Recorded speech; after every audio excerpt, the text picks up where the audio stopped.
Hello and welcome to this, our presentation on the API, that is the COM API used within ASP Pages. And what we're going to do in this lesson is that we're going to build on everything that we've been looking at so far within the training, but we're going to get going and use the material that we looked at, especially in the last lesson, on understanding how ASP pages work, how we can drop them into Sage CRM, and we can basically start to extend our implementation of Sage CRM. So we're going to be looking at the API objects within the ASP pages. We will look at the idea of extending CRM. Whether we'll do this using an external database or not is down to whether we need to. I'll actually look at remodeling with an existing database table because the principle is much the same. We'll look at the idea of data handling, certainly. So we'll look at the idea in this lesson of building some pages, and I'll give two examples of those, which is the listing of pages and then being able to start to edit data. And that's the aim of what I want to be able to do in this lesson. So you should feel comfortable with the idea that you can then list and then edit the data that you need. Okay, so where do we start? Well, we start by building a page and starting to think about what we want to do. Now, I want to work with an example that is going to allow us to list out just companies within the system. So I am going to create, right now, a very simple page.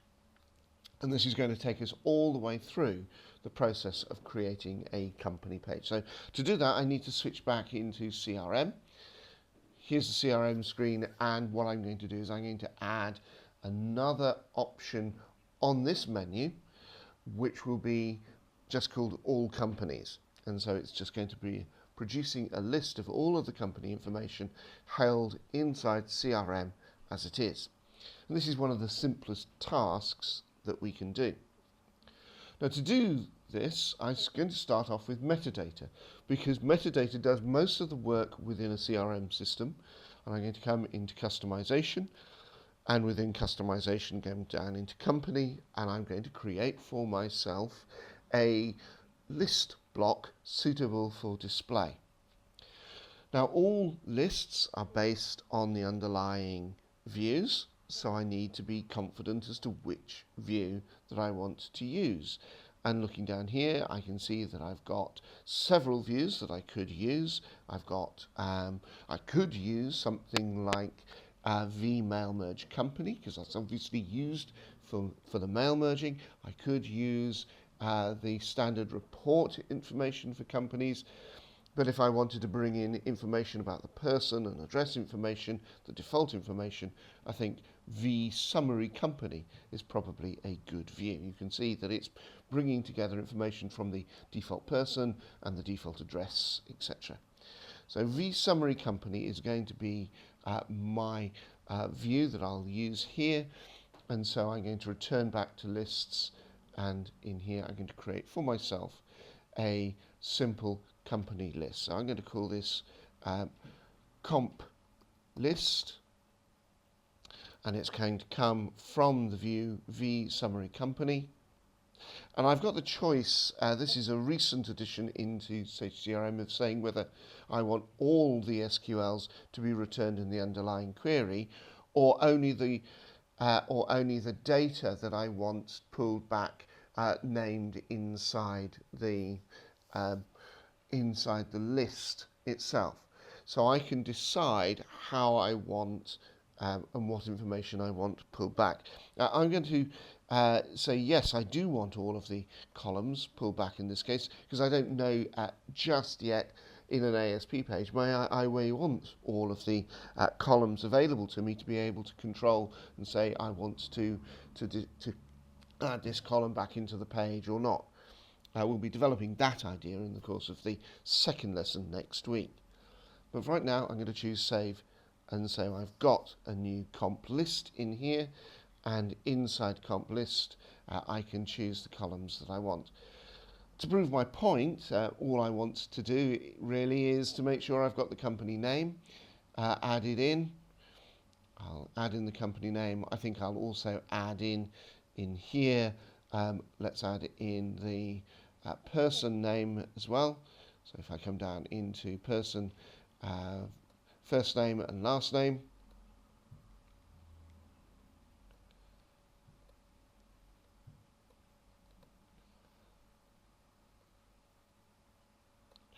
there's the last name. And I'll also draw in the information from the address, and I think address city is probably a good one to bring in as well. So you can see that I'm adding in these 4 columns. They're not particularly sophisticated. I'm not doing anything with them. I might actually choose to allow ordering by the city name, and I'll update that, and then I can choose save.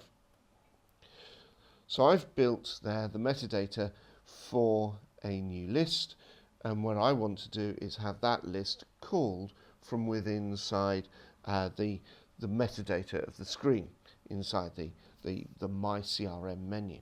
So up here, that's where we're going to be able to call it. Now to start working with this new list inside the ASP pages, I have to switch over into the environment that I want to use.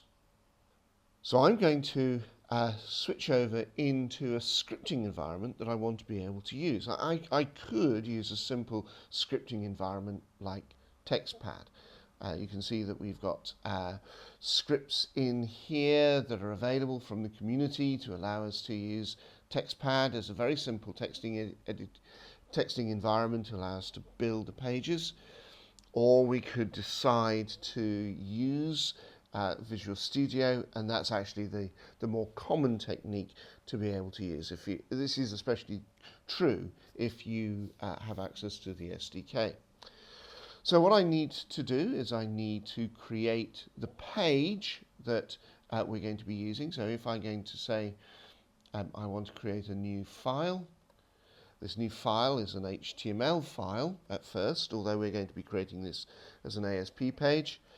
I can get rid of the contents of the file and use my snippets, and these are the snippets that are installed within the. These are the snippets that are installed by the SDK, and so I can just create here the simple outline of my page. Now this page is going to be called comp list, and so in here I'm going to include the business code that will be doing this. So this is going to be my comp list code .js. That's the name of the file that I'm going to create to support this, and I'm going to save. And what do I want to save it as? I want to save this down into my install. So I'm coming down into Sage, CRM, name of the install, into www-root, and into custom pages. And if we were working on a larger project, we'd probably put it into its own folder. But for us, this is a very simple page, and so that I just want to call this comp list.asp, and I can save that. Now it's understood these are the commented out lines in here, so we can start to work now on this file, which will be our comp list code, and I'm going to create comp list code in here. So this is the script file that I'm going to actually do the business in, and if we go into the snippet here, we can see inside, again, these snippets are installed as part of the SDK installer's job. That's what it does. Underneath my code snippets, I can look at my CRM. There's the ASP page options, and you can see that I've got include structures that we can use, and there's even an example list page. So if I pull back, we can see that this is providing us with lots of information, and in fact this is the doing of the everything page to create this. It's giving lots and lots of examples on what to do and how to assemble the information that we need. I don't need that just at this stage. I'm going to keep it nice and simple. Instead, I'm going to go back and just do this basic example of the basic file include file structure. And this is what we see here is where we can start to write our code snippet. Starting to write, it's got a bit of a description, it's encouraging us to do this, and you can see that it's putting everything within a try-catch structure. The try-catch structure within JavaScript allows you to formally catch any errors that are generated. You can see that you have this idea of try within here. The expressions will attempt to do this. If an error was thrown, then the catch would then work, and then you would be past the exception that was thrown by any error. So an example of the type of behavior that might throw an exception is if you're trying to retrieve an item from metadata, but that item doesn't exist, and so you'd capture it and you could then gracefully end it. So this is the basic structure of the page. But I'm here in the try is where we're basically going to do the work. Now, when we're doing and writing a list page, we actually have to just think about some very simple tasks within creating a page. Basically, we have to get the list block from metadata. We then have to think about context, so we need to get the context, and we could then as well link context to the list. And then once we've done that, we can then generate the HTML and send to the browser. That's the basic tasks that we end up doing. In fact, in this case, because what I want to do is just call a list block from the main context, from the main My CRM menu, that is just pulling up all of the company information, I'm not even going to have to, at this point, think about linking context with the list. I'm going to keep to the simplest way, which is to simply get the list block from metadata, generate the HTML and send to the browser. So I'm not going to do this one. So in here, I'm going to now go into my snippet, insert the snippet, and I'm going to look in the CRM ASP page options to the idea of the get block. So the get block looks into the metadata to retrieve the block that we're interested in. And here I'm going to retrieve the metadata that I just defined, the metadata structure that I just defined, which is comp list. I'm going to keep my block being called my block. Once I've got that, I can then choose to run this by generating the HTML. Now within the code snippets, within ASP Pages, I look down here and I will see amongst here this idea of the generate the HTML for the block. And I can choose this, and what you see is that it's got some comments in here which are explaining that there is a fundamental method to the visual blocks, and these are the things like screens and lists that have an execute method.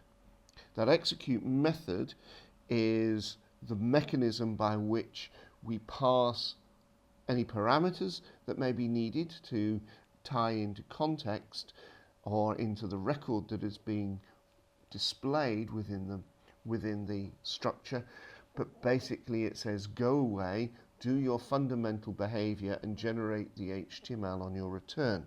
So it's go do the voodoo that you do so well. And in here, in my case, there's no argument being passed to it because we're not trying to link it into the context. So it is just my block that is being executed, that is being returned then into a method called add content. The add content is going to include the HTML into the fundamental structure of the page. But most of the pages is built using this method, which is called CRM get page.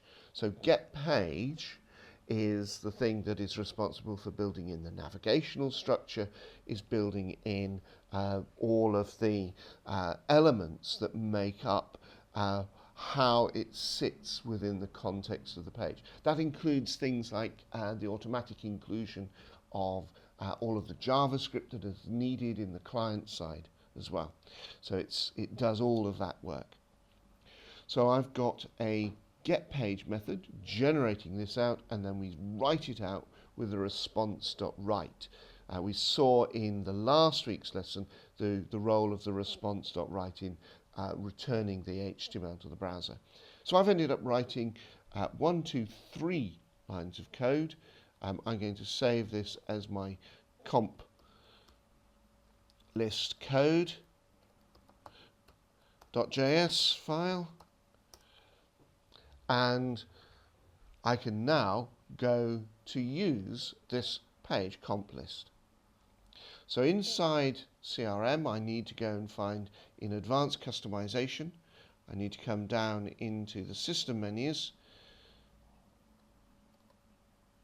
and I go into the user menu to make this call. So I'm going to come in into where I want to create my page, and I'm going to call my page comp list. This is calling the custom file, and this file was called comp.list.asp. And I can add that in here, and then I can choose save. I'm going to create for myself another tab. What I want to do is to make sure that I can use the system administrator and test with another user. So that's basically what I'm going to do, is I'm going to open up so I can now test this using my other user. So there's my comp list. If I click in here, you can see that this has actually now produced for me a list of data. This list of data is showing me all of the data that I'm allowed to see. So you can see that this person sees 434 records. You can see the count there of the companies. If I was actually to go and do this with the system administrator by looking at the comp list, you can see that the system administrator sees 1,203 records, and of course that's telling you something, and the important thing that it's telling you is that it's reminding you that these blocks are automatically picking up security as well. So here I've switched back into looking at this user, Susan May, and we can see that we've got 434 records back in here. So she's automatically limited this to the insecurity, and that means ASP Pages, using this little bit of code and the metadata, is automatically picking up the metadata as well. Okay. That's our first page. That's the first thing that we've done. We've gone through this. We've introduced to ourselves this idea of include files. I didn't labour the point, but we were using this sagecrm.js file to do it. And it in turn, if I go in and look at the JS files, this sagecrm.js file is the item that is declaring the language, that is being used, and also then including yet another include file. And it's this yet another include file that does the important job of declaring various variables, including the object that we need to use, which is the COM object that instantiates CRM within us so that we can then start to interact with the CRM objects. So this Sage CRM no-lang file, its most important job is that it's creating the object which we then use. So it's the instantiation of the eWare or the CRM object. We saw that the metadata did the heavy lifting. So that's a very important point to understand within this idea of the extensibility architecture. I first of all went and defined the metadata that I needed by going into the system and creating for myself a new list block. I defined the columns within the list block, and then my ASP page used the COM API to instantiate the eWare object or the CRM object. That CRM object gave me the method to retrieve the metadata from the database. That retrieval of the metadata within inside the get block assembled for me a list object that, when it was executed, went away and generated the HTML that I needed. And when it was put into the overall context of the page method, it generated out all of the HTML, all of the look and feel that was completely true to CRM. We haven't had to worry about how to build the menu structure. We've not had to build and worry about any of the maintenance of context, and we've not had to worry about the look and feel by thinking about style sheets or anything else. And if I right mouse click and look at the page source, you can see that it is also generated all of the behind the scenes code for the creation of the page. That's the inclusion of all of the different standard client-side libraries that are being used. That's anything that a standard CRM page would need to use. And the hardest thing that I did there was the generation or the creation of the metadata. That was the thing that took the longest time. If I was working with a new entity, within inside Sage CRM, if I was working with something that has been added to the CRM database, then it would be worked through in much the same way as if I was doing it within the main, inside the main entities. But new structures within inside CRM, we actually have to think through and do a lot of work around metadata, full customization of the lists, the screens and views. We have to think about whether we want to work with table level scripts. If it's a full entity rather than a secondary entity, we'd have to think about how we wanted to make sure it was governed by territories or not. We can think of whether we want to work with workflow. And what we do, though, and what we understand, anything that is managed by CRM, so it's a table within the context of CRM and understood as a CRM table, then it will also offer the ability to create the stamps that we'd want in terms of times. So that's the automatic stamping of when it was updated, when it was created, and it would keep the audit of who did that last creation, who did the creation and who did the update. But the big thing about any of our design is how does it fit into the existing CRM structure? And this is the idea of the page flow for any new extension that you want to write, any new custom entity.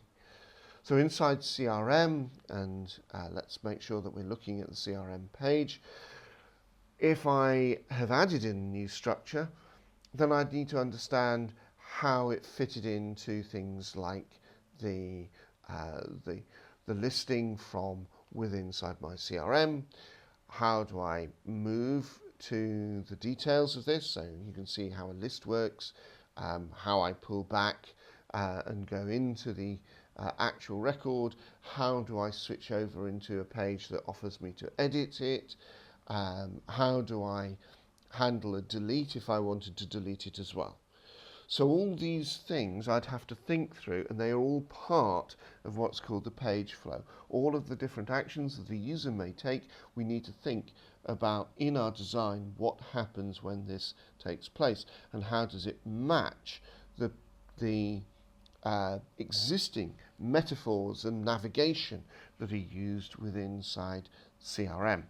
And that's part of the job. We have to do this very often ourselves if we'd completely have to manage this ourselves if this was something that we were adding in as a secondary entity, for example, but we've got the option inside CRM, if it's a primary entity being added in, of using the wizard. Now, the number of different tasks that exist potentially are very large when we're creating a full new table. We'd have to think about all of the core tables. Those core tables are the ones that we looked at here. But we also have to make sure that we would create all the necessary screens, all of the necessary lists. Any of those lists have to depend on a view, so a selection of views would need to be created, and then we'd also need to think about anything else that we wanted in terms of where we're calling those pages. And we'd also have to think about, as we created those new pages, what were the naming conventions used for the structures and the pages. So there's a naming convention you may have noticed inside the screens, and here I'm thinking about opportunity, and if I go as a system administrator into our administration screens and we look into just the customization for the opportunity record, you can see that we've come into administration, customization, opportunity, and I'm now looking at the screens. We can see there's a collection of screens and they all have names, and what's more, they have a predictable naming convention. So I know that there's an opportunity detail box, I know that there's an opportunity filter box, I know as well there's an opportunity top content box. And if I was to go to cases, I would find a case detail box, a case filter box. I'd also find a case top content. So these things are predictable, and any entities that we create, we should follow as well that a predictable naming convention, especially this for any entities that we're creating. And that should extend as well into the creation of the ASP pages with to allow you to understand when it came to editing these for maintenance purposes, what those ASP pages do. So I would use something like entity, then the job that it's doing, entity find, entity new, entity summary. So that means anyone coming back trying to work out what the pages would do and how they all hang together would be able to return to those pages and know that just simply from the naming that you'd used. So naming conventions both within the metadata and within the ASP pages, very useful, very helpful as well. Okay. Now, I'm going to take that little bit of code that I used first of all, or take the idea of the list page and develop a little bit further. Because what I want to do is start this process of doing the typical tasks that we find inside CRM. Now, in our case, I'm only going to aim really for two things before the end of this lesson, and that is I want to be able to create a list page, and then I want to be able to create an edit page. So I'm going to work with an existing entity. I'll use the opportunity entity to do this to allow me to build a page that matches the structure. Now, a list page has basically this structure. I talked about there being 4 lines, 4 basic actions that we were doing. In fact, you can see that it comes out as 5 lines of code, where we need to retrieve the object that we want to use from metadata. In this case, this is opportunity list. We want to then be able to establish our context that we're in. And here you can see that we're assuming that we're in the context of the company. So we're looking to get the company ID. And that's the idea of the My Record ID. We then have a line, a statement that says var arg equals, and then we are assigning that retrieved company ID for the context to a field that is known to be within inside the opportunity table. So oppo underscore primary company ID. So here we have this reference to building the referential integrity. This is the foreign key to allow us to tie the opportunities, the child opportunities, to the company here. And then we take that argument, that essentially has built a where clause. We can imagine that saying select star from opportunity where oppo underscore primary company ID equals, and then the ID of the company. That where clause is being passed into the execute method of the block, and CRM knows when we've done the retrieval of this that this is a list block. So when add content is called and we say myblock.execute, the execute there is acting on this fundamental behavior of what it thinks it is, which is a list block, to generate the HTML. That HTML then goes into the structure of the page, which is then retrieved using this getPage method, which returns the HTML that is needed to go out onto the page, and that's where the response right comes in. So to do that myself, we are switching over back into our environment in here, and I'm going to create a new file. This new file is going to be my HTML page. That is the initial ASP page that I'm using. So I'm clearing out the HTML that comes with default, and I'm going to say that I want to use my HTML snippets in here for Sage CRM, and I'm going to do the ASP page outline. You can see there it's doing the inclusion for the Sage CRM.js file, which I want to use. And what I want to do is, if I'm going to call this page oppo list, I'm going to call this oppo list code.js and save this as my oppo list.asp. Capitalization, mixed case, doesn't matter within our environment. I can just do that oppo list, and that's fine. And I can now choose to create a new JavaScript file, which of course is going to be going to be based on the code snippets that we have in here, which is the basic file structure. So I'm going to walk through. I don't want to cheat and use the list page, because that's got all the other stuff like help buttons and stuff on here, and we'll be talking about adding in buttons in the next lesson. But here we've got the basic page. I can start to say, well, this is the oppo list.asp is the main page, and this is list out company oppos, and we can put in any of the other information that we want and what we're working with. So in this case, I'm working with 2019 R1, and I need to start to write my page. And so the basic structure is we retrieve the list block from metadata, we then build the argument, we then generate the code, and then we send the code back to the browser.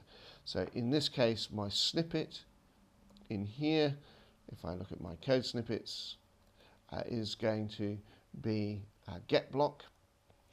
My block that I'm using, because I know because it's following the standard convention of naming conventions, I know that I can reference the opportunity list, and I'll just return it back into being called my block. In here, I need to define and grab hold of the context information. We used context information when we were working with create scripts. We find that we're using the same code for doing this. So inside here, I'm using my context, and so I've got get context info for whatever information I need. So this is what I want to use. So it's looking at int record ID is the variable that we're going to be creating, and the context table is, well, I'm calling this in the context of the company. So I'll type company there, and then I need to say what is the primary key for this context. So that's company comp underscore company ID. And that's the information that I'm using. And then I need to build my argument. So in here, I could manually write this, of course.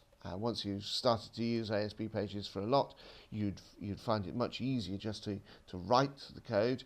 But as I look down and I see my argument string, it's probably right at the bottom in here.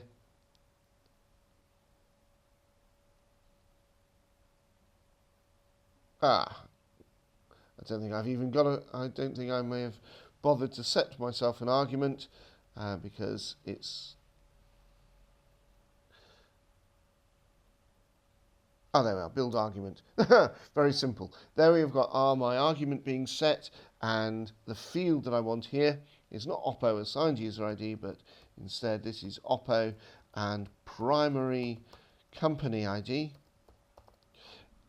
with int record being what the company ID has been returned to. That field names, if you're ever wondering about how do I work out what the field names are that I should be using, well, of course, you have that all listed within the context of the entity that you're in, like the opportunity. You can look at the fields, and this tells you the physical name of the field. So you're looking down here, so oppo primary company ID, there is the foreign key that looks up to the company. The next thing that I need to do is to write this out to the page. So I need to use a snippet once more, insert snippet, and in here my code snippets are going to be they generate the page. So in here, generate the HTML for a block, the preferred method, rather than the self-service method, and you can see that my block.execute is taking place, and we're passing in that parameter, that predicate that restricts the context of what we're looking at. So we'll only pull back the opportunities for a particular company. I've written the page now. That will be a working page, so I can save this, and I want to save this as my my page, which is going to be oppo list code.js, and I now have the content that I need to be able to go back into my CRM, go into customization. I'm going to go and customize the company information because I want to change the tab to add in this new custom opportunity list, and this is going to be oppo list in here, calling custom file, and I'll call this oppo list.asp to save, and I'll move this up next to the existing opportunities to choose save, and we can now test this. And here I'm going to test this by just changing over to my other user, Susan May. I'm going to go off to look at a company, look at one of my recent companies. There's Gatecom. I know that Gatecom has got some opportunities there. I've got my opportunity list in place. There's the oppo list. If I click now oppo list, we can see that it's returning back the information for our company. 4 opportunities have been returned. How does this compare with the default listing of opportunities, we can see that it's returning 3, but that's because it's got filtering in place. So if I look at all, we can see that the same records are being returned. Obviously, we've got a filter box over here. We look at the opportunity list. This is a plain list, much more like if it's listing out the notes, for example. But we now have an understanding that we can take this page further and start to add in any of the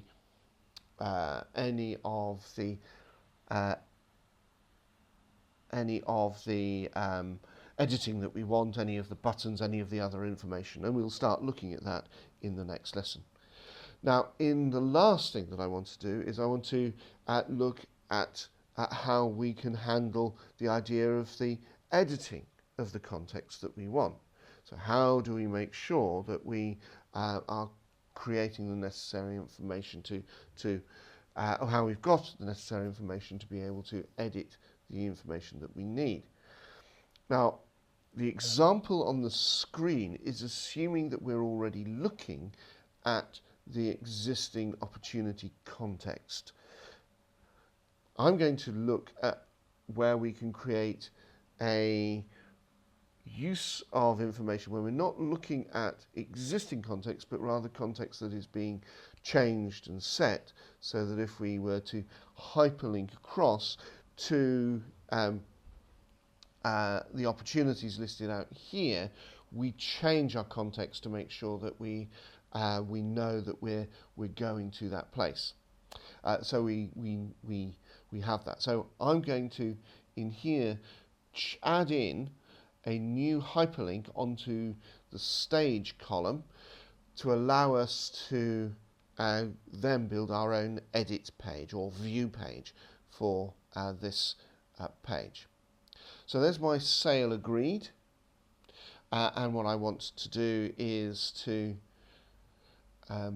go as the system administrator. So here I'm looking at the system administrator's page. I'm going to go back up to the level of customization, see all of the different entities come down into opportunity.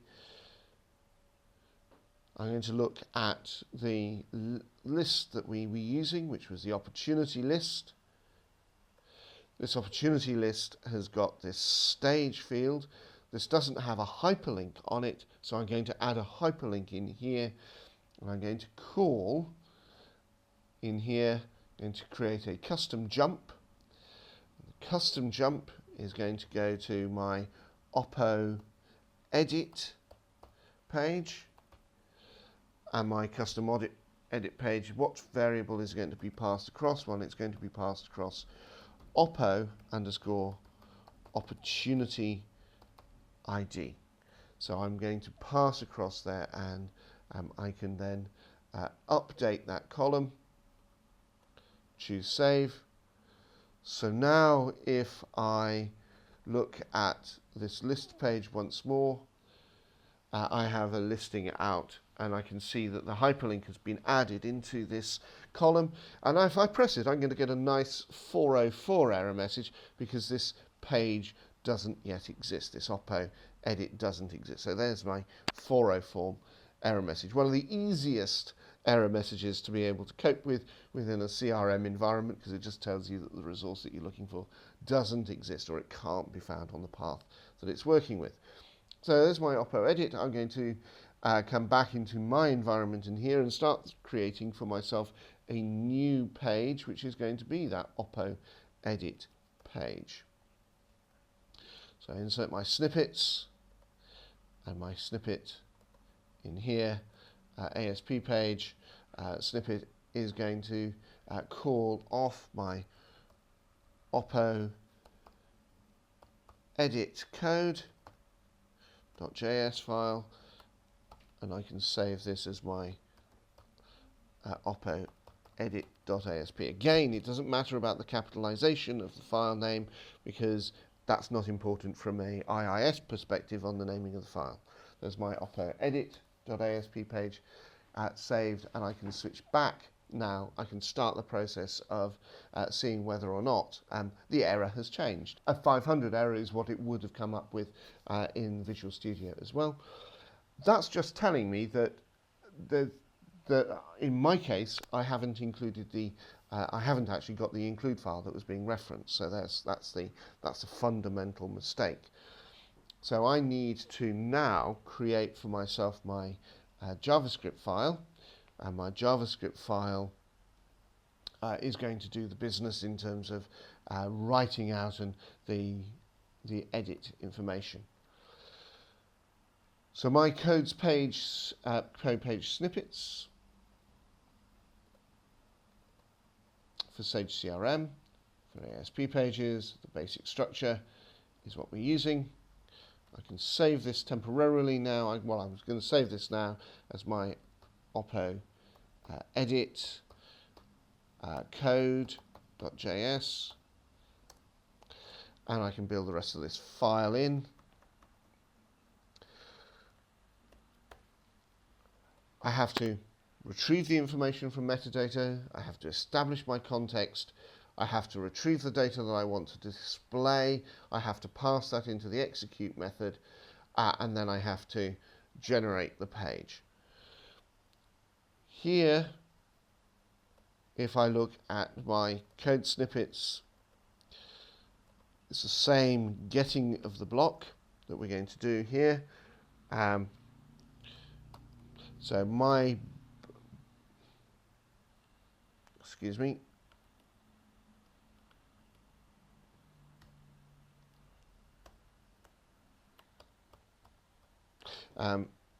the block that I'm working on is going to be the opportunity detail block,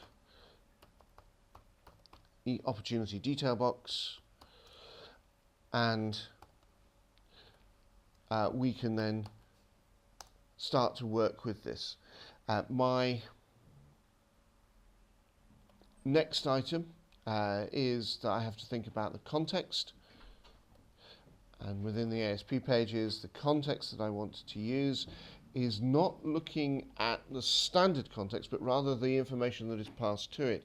Remember, we built our own custom jump within the list block, so we actually have to here look at the context information using the query string, so handling a custom jump context.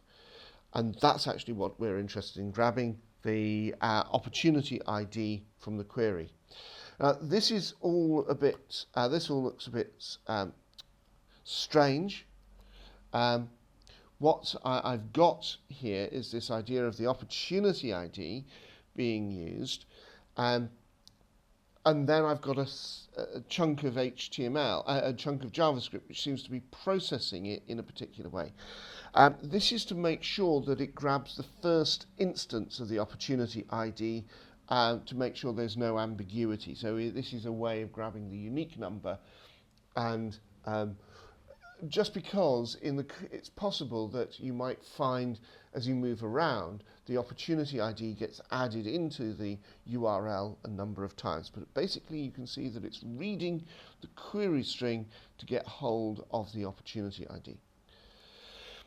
Once I've got the opportunity ID, I can go away and do the next thing that I want to do, which is to retrieve the record for the opportunity that I want to display in the editing screen. That's the opportunity detail box. So in my code snippets, the next thing that I'm going to use in here is go and retrieve I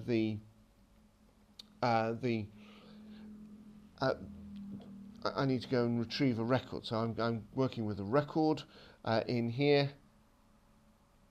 So there's a record object, and what I want to do is to find using get context information. So I have a record object. The table that I'm calling back from is the opportunity table. The primary key value is oppo underscore opportunity ID, and then of course we're using our record ID as we did before. So that has now retrieved a record object, and that record object can be passed into our screen. So I'm going to choose the next thing is to say insert snippet, my code snippets, Sage CRM, and looking inside here, I'm going to look at the generation of the HTML. So there's the generate the HTML. My block is the screen block. The argument that I want to pass is not actually argument, it's not a where clause, it's going to be the record object. So that record object, I'm just going to replace the argument and put that there. Everything else works in the same way that we did with the list block.